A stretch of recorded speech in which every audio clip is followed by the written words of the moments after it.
It's a fact in my history because I was professor of history of philosophy, and the Pope John Paul II was that I be Chancellor of the Academy of Science and the Academy of Social Sciences.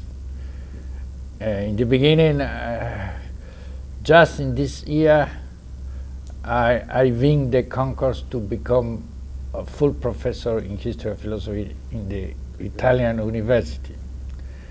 And I say, I don't know, I can have these two jobs.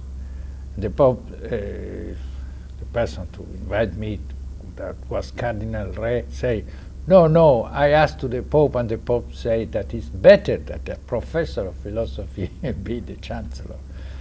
And after 10 years that I have this job as Chancellor, I understand more and more the importance of science and social science and the relation. Because in the beginning, in the Academy, it's also an historical fact. Both dimension, natural science and social science was in the same academy, but John Paul II was very interesting to have a sort of the filiation of the Academy of Social Science or the Academy of Science, but separation, but not completely, because the Chancellor is Chancellor of both academies, yes, and the headquarters is the same, and in many subjects we work with both academies. For example, education. Sure.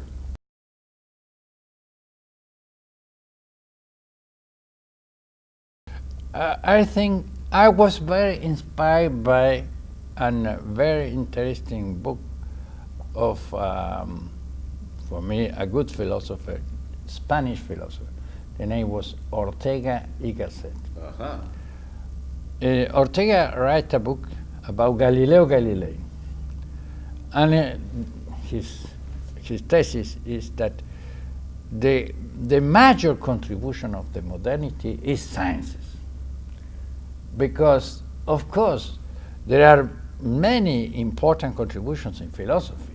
For example, the discovery of the freedom, the discovery of the fraternity of all people that the Greeks don't know. The Greeks have the slavery, and the intersubjectivity, and the importance of the language, many things. But all these things are nothing, or are not too much, if you compare this with science. Yes.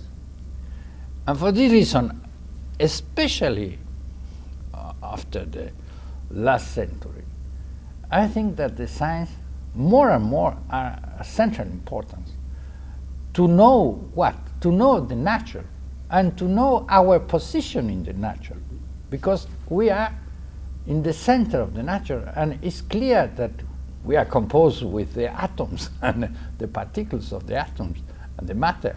And you know, in the modernity, this was forgot a little with Descartes, and but the science today oblige to come back to the idea that the man is in the nature, and the body of man is completely participate in all the nature.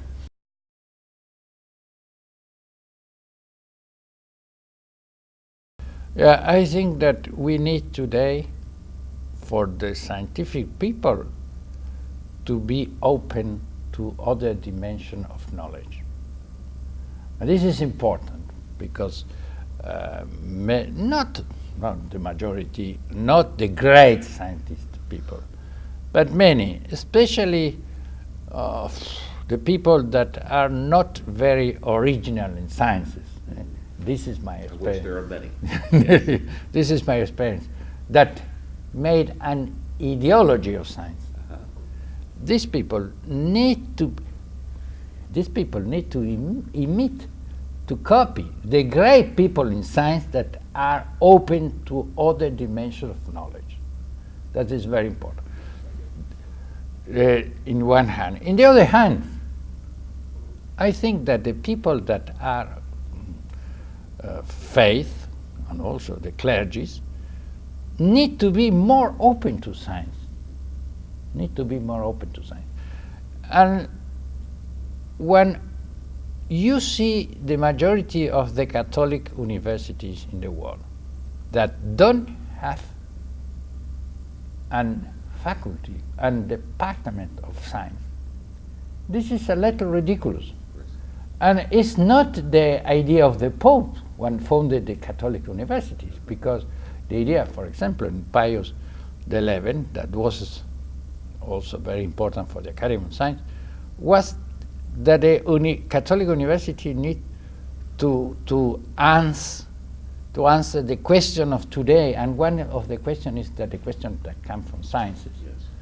And for this reason, I think that to synthesize my message is today we need to have a vision not only subjective, but try to propose an objective vision, interdisciplinary.